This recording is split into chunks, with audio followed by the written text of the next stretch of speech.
Winners lose more than losers ever will, not because they're reckless, but because they're in the game. Here's the hard truth. The people who win big in business, life, and relationships lose more than anyone else. They fail more. They fall more. They get told no more times than most people even ask. Because winners move. They act. Losers, they wait. They wait for certainty, for permission, for the right time, which never comes. Today, we're slicing right through the lie that failure is fatal and revealing the real secret. Every win sits on top of a pile of losses. So if you're playing it safe, waiting for the perfect moment, or letting fear dictate your pace, this video is your reset button. Let's go. Point number 1, you don't grow without friction. If it doesn't hurt, it didn't stretch you. Growth doesn't happen in your comfort zone. It happens in the stretch zone. The reality is your next level lives on the other side of some type of pain. And no, it's not always dramatic. Sometimes it's small things. Saying no to what you used to tolerate. Owning up to your own mistakes.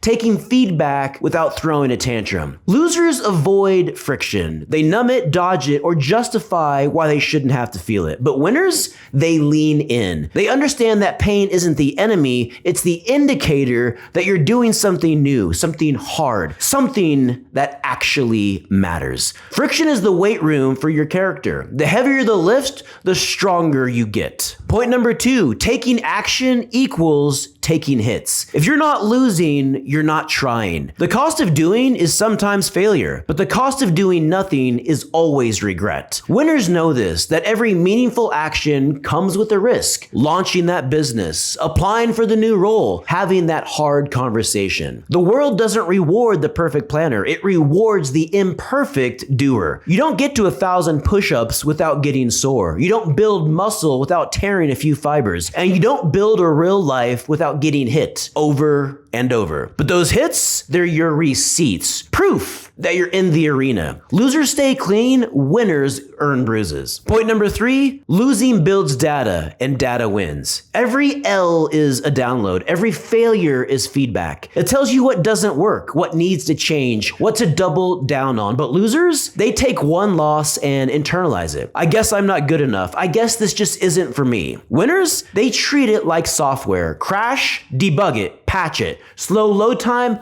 optimize it. It's not emotional, it's informational. You missed the deal? Great. What line tanked the close? You got ghosted? Fine. Where was the gap in connection? You launched the product and it flopped.